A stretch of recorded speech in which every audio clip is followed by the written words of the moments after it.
time right now in recruiting, and they lost one over the weekend. One of these defensive tackles that we've been talking about, Philip Bleedy, who is looks like he's committed to Auburn and is pledged.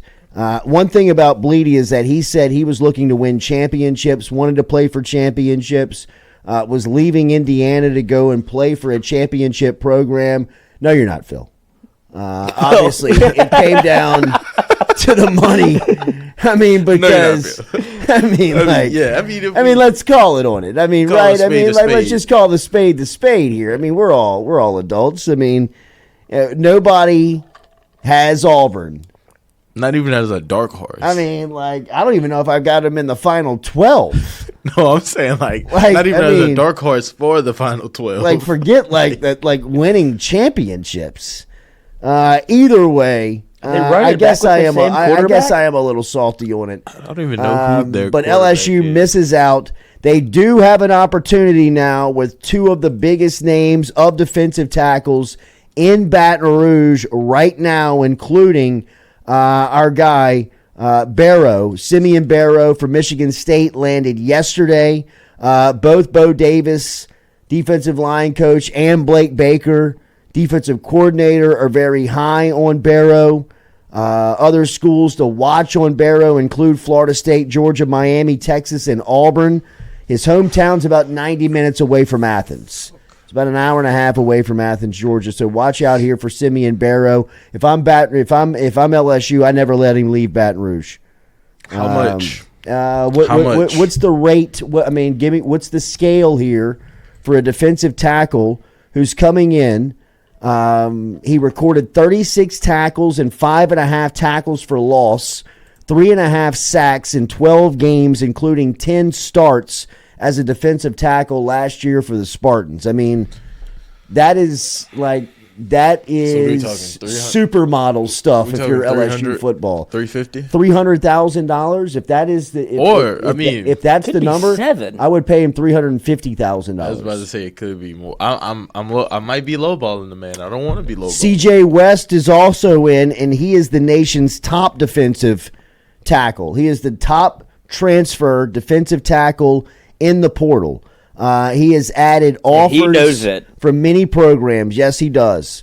He is still planning the date, but it's still coming together as of this morning, according to our friends over at On3, who are watching this stuff very pointedly.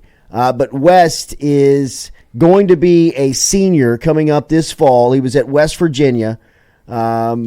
CJ West. No. I'm Golden sorry. Flash, Kent State. At Kent State, where he posted 110 tackles, 19.5 for loss, 7 sacks during 36 games. The 7 sacks allowed him to lead or tie for the lead on the team in 2 of his 4 seasons up at Kent State.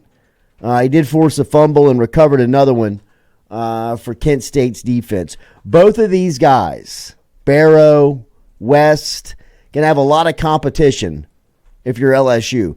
This is the difference maker of LSU getting over the top right here. I mean, this week is going to really dictate how good LSU is truly going to be in the fall. I mean, people were looking for fair evaluations coming out of spring. It's unfair to give an evaluation on LSU football because you don't know what they're going to look like. And quite frankly, the question is, do they have defensive tackles or not? Even Brian Kelly last week when he met with the press excusing spring, dismissing spring. We got to put defensive tackles on the team, was his quote. They're going after one position, even though I did see that they're a finalist for a wide receiver this morning, which is very strange. We'll talk a little bit about that. But back to the defensive tackle Brad stuff. Davis, just add to the room, coach. If they don't land at least one of these guys, and I got to imagine that the feeling going in is that you gotta almost hit on both. Have to. And I don't think that it's outside the realm of possibility to put together $1 million package for both of them, like a combination of $1 million for both of them, and not necessarily cash, but whatever it may be as far as the value of this stuff goes, apartments, lease, vehicles, whatever it takes, jobs. I think those are all are already included at this point. I would imagine, but I'm just saying that the total, like for these two guys, if the going rate on a defensive tackle is $300,000 to $400,000, I would overpay significantly for these two because, in my opinion, it's the difference on whether or not LSU is a true championship contender or they're just somebody who's going to flirt with the playoff. Yeah. Like good enough to get there, but not a threat to win it. You put some defensive tackles on the field from LSU, and they got a defense and an offense that you got to respect. Well, now they are in contention to maybe win the thing. They don't look like Ohio State. They don't look like Georgia. But they look like somebody that can sneak up on you and beat you. Yeah, Ohio State's defenses. Ohio State's different. I mean, this is the best. It's the best modern day rule roster of what we're living in. I mean, like you look everywhere, they got players. That true freshman wide receiver that they brought in that nobody's even talking about. Jeremiah Smith. He's up there like setting. Coach, there's some clips from him in high school of him catching like making it look like easy. Like we talk about Odell, like making it look easy with the one hand. Like there's some clips of him from high school, just one hand. Caleb Downs. Yeah. Well, I think he may have sneakily snuck up and took the number one spot from Ryan Williams during the on-3 recruiting rankings. Like everybody's talking about Hollywood Ryan Smith because he flirted with the portal after the Nick Saban lost to Alabama, but Jeremiah has been committed to Ohio State and it's been steady. So I think they knew that the secret might be out probably game 1, week 1 of having. I mean, if you look over the last 5-6 years, it's LSU Ohio State for wide receiver rooms. Yeah, they've consistently pumped out talent. If you're Ohio State, I mean, this is Ryan Day, huge correct? Piece. I mean, he has to feel okay. I mean, this is it, buddy. Harbaugh's gone. Yes. The boogeyman, check under the bed.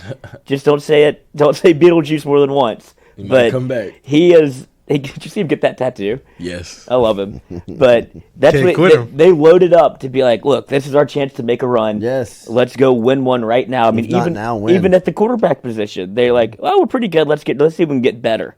So Ryan Day has all the pressure in the world on him. I would imagine that he knows that, but talent will not be an excuse or lack of talent. Another defensive tackle that's in the portal, Dominic Williams, seems like LSU is in the mix there as well. They will host the defensive tackle Williams, who is another one who's arguably the top defensive lineman in the portal. He'll be here this weekend coming up. He plans to also visit Texas this week. He was at Oklahoma this past weekend, and he'll be at Colorado right before he gets to Baton Rouge. So LSU will be last on the list. He is a massive piece that could fit into the middle of the defense that LSU must land. So of these 3 defensive tackles that are in the portal, Simeon Barrow, C.J. West, and Dominic Williams, all 3 of them over the next 7 days will be in Baton Rouge. You have at least got to get 2 of them. At least if you're really serious about winning this season. Yeah. I mean, if they add this wide receiver, Sam Brown, who's from Houston, who's already gone through the transfer portal at this point. He is at West Virginia. He spent his first 2 years at West Virginia. He transferred to Houston. Now he's back in the portal. And sources tell On3 that Brown, who had over 60 catches for over 800 yards and 3 touchdowns last season, has been in communication with LSU, Miami, and A&M. He ranked 10th in the conference in total receiving yards and 8th in receiving yards per game. And he earned honorable mention All Big 12 in 2023. I mean, LSU's already added Mississippi State's Xavion Thomas. They've already got C.J. Daniels from the portal. I just don't know if that makes a lot of sense right now, man, when you look at that wide receiver room. I mean, hell, even Kai Preom was like, I'm out. You know, I mean, like you guys catching touchdowns in the spring game. I wonder if this is more of the situation of he's reaching out to LSU as opposed to LSU reaching out to him. Maybe. Where it's like, yeah, we'll have the discussion, but if you get, or you also have to take like a different view of this. There's maybe some of these kids are trying to do like a leverage play where it's, I also have LSU, whenever they go to the table for the portal, because make no mistake about it, everybody that's in the portal is a mercenary. If you're in the spring portal window, you're there to get a bag and you're going to a team that knows they need you. That's why the defensive tackles have LSU by the cojones, because I know what you don't have.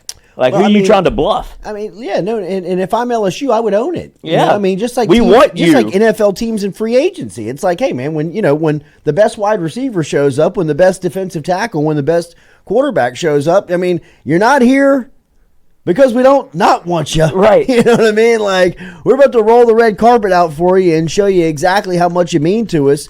And what it would mean if we were able to land you. I mean, if you're LSU, like, some of these teams, Georgia can't sell what LSU can. I don't know Oklahoma's situation, enough to say that, I know that they need defensive tackles. I know LSU is in a desperate situation to put defensive tackles on the roster.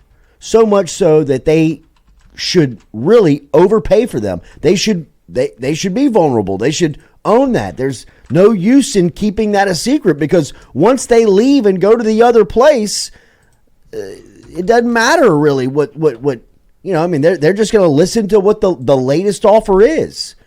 So you got to just make yours stand out from the rest. Look, here's what I know, what everybody else is offering. Here's our offer. But it's either desperate or we want you bad enough. The player's thinking, man, they want me bad enough. LSU's thinking, we're desperate. Yeah. You know what I mean? Like, fellas, whatever it is, who cares? We got to have it. It's buying water in Las Just Vegas. Get 2 of the 3. It's you got to have it, man. And I'm not ready to say Don McKinley come in and be that guy. No. That's because unfair. I watched enough McKinley film to realize that the Under Armour game, while very, very bright and very, very high, that wasn't week in, week out the film of what it looked like every single, Friday night at Acadiana. And do I expect him to be able to just pick that up of what he left in Orlando and bring it to Baton Rouge in the SEC every Saturday? No. And I mean, that would be very extremely unfair to ask that to the 18-year-old to be able to do that. Could he be a nice complimentary piece in his freshman season? Sure, but I mean, this was what LSU had gotten themselves into at quarterback years ago, where you would recruit these high-end guys. Jarrett Lee was a big-time recruit when he came in. Even guys that weren't so high in recruiting because you had gotten so desperate, but freshman Anthony Jennings, who had come in here and you had to look at him and say, hey, you have to play now. And not only do you have to play now, you got to start in some of these big games because we just don't have the people in front of you to make sure that the cycle, that the development cycle stays on track for you, stays in line for you. Right? I mean, we were talking about Shelton Sampson last week. It's frustrating times for him right now because he's just kind of going through that maturing process. But the part that at some point everybody has to go through. Don McKinley's going to go through it when he gets here. Is he going to be a really good player? Probably so. Is he going to have to go through some adversity before he gets there? Yeah. Do you want that adversity to look like he's got to play every down as a freshman because you're just so desperate on the defensive line? You got to ask this rookie to do something that he really can't do yet. And he's not supposed to be able to do it. He's supposed to watch a veteran, see how it's supposed to be done, then kind of put his flavor and personality on it and get himself ready to play in the development of taking advantage of the weight room, the coaches, the nutrition, the video, all of what you have at your disposal of being an LSU football player. So while I believe that Gabe Relaford and Don McKinley and Ahmad Bro are all going to be really good players on the defensive front for LSU. You can't ask those guys to step in and expect them to be all SEC freshman performers. It'd be awesome if they could. Do you expect that to happen? I don't. I definitely don't if they don't have veterans in front of them. As important of landing one of these three guys, whoever it may be, CJ West, Dominic Williams, or Simeon Barrow, whichever two of the three that you must land, they got to get there for playing time, and get on the field, but they also need to get there to help the youngsters out. I mean, Don McKinley's going to have questions as a freshman of what things look like, feel like, and where he's supposed to be. Veterans need to be able to point him in the right direction, especially guys that have, a lot of skins on the wall, whether it's in East Lansing or, Kent State. Those experiences travel. Those experiences help grow young guys up and keeps them on their cycle, keeps them on their timeline, keeps them on their clock of development. LSU was desperate at quarterback for over a decade. During that decade, they were pumping out defensive linemen as if they were leaves falling off of trees. Now the roles are reversed, where the quarterback room looks extremely healthy. And you're looking around desperate for defensive linemen at LSU. Not a place where they've usually been, but a place where they've got to get guys in the boat, in the room, on the roster. This is a huge week for LSU football. I mean, you're looking at April having a huge impact on the win-loss column come fall. They've got to be able to land some of these guys. Two of the three, at least. Be awesome if you land all three of them. That's too bold. No, it's not. You got a lot of money to play with. And all you have, really, is what speaks to every athlete, no matter if you're on a little league field or on a professional level. What is it with? Playing time. Oh, I thought you were saying money. Playing time. Everybody's got money. I mean, when it comes down to it, the schools that these guys are talking to, Alabama, Georgia, Texas, they all got money. Oklahoma. How much playing time is there really at Georgia? How much playing time is there realistically at Alabama? How much time is there realistically at LSU? You won't come off the field. You're first on the depth chart. You're a starter. And that could go, just a devil's advocate, whatever you want to call it. That could also be a bad thing, where you end up on a defense where you're so relied on to play, you end up in a situation like you were last year where none of us look good. Like this isn't a good spot for me to land, for me to go to the NFL, which is they all inevitably want to do. If you're playing at the collegiate level, you want to be able to go to the NFL. If you go on a team where you don't understand scheme or the scheme's not for you and you're just, hey, LSU is just like, hey, we need bodies. It's like, well, what's the fit? What do you expect me to do? It's like, we just need you. You want to go to a situation, if you're able to pick, that's almost kind of tailor-made for you at this point in your career. So I don't know if that is the situation. I'm just putting it out there. Is that there's like cause for concern, whenever you look and you go, man, they're so thin there. I'm gonna have to play, and I'm gonna have to play probably too much, where I'm not fresh and I'm out there and there's gonna be tape of me getting bodied, and that's a thing you have to worry about. But if you look at the list that I guess has come out at defensive line, whether it be Barrow, West, Williams, or Bleedy, feels like Bleedy and West are two that you really don't feel very confident in. Certainly Bleedy.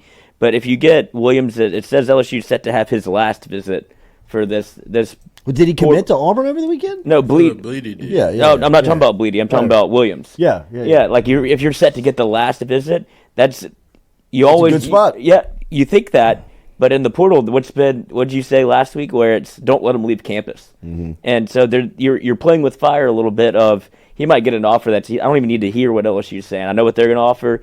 It's not going to be. It might be this, but it's not going to be more. And if that's the situation they find themselves in, you may not get to take a swing at him. But with West not even setting up a visit yet, that gives me cause for concern. And then it feels like if you had to plant your flag in one, it feels like Barrow might be at least one you can. He's in today. Give your big. You have the biggest chance of landing, at least in my mind. Just reading the tea leaves. Yeah. Don't let him leave. You know, I mean, like you said. Yeah. Don't let him leave. I mean, Bleedy must have seen something in Peyton Thorne that I did not. Yeah, I don't even know if that's still Auburn's quarterback. It is. I just looked it up. Is the Jeremiah McLeod, Mississippi State kid, wasn't he on Bo Davis's radar? Or was that somebody that they were looking at, defensive lineman? He decommitted. He just decommitted from Mississippi State. So heads up there. That's going to start happening, right?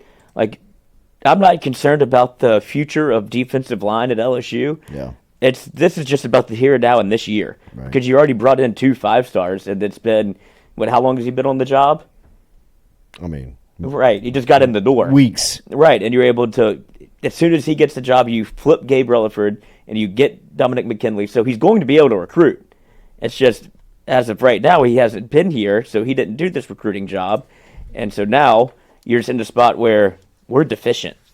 If you're on the LSU staff going, look, if it's that easy to find a hole in your team, then everybody else knows about it too. Right. So you want to be able to add a piece or 2. If they can get 2 out the portal, that would be a fantastic haul. Major. Doug Thompson's going to talk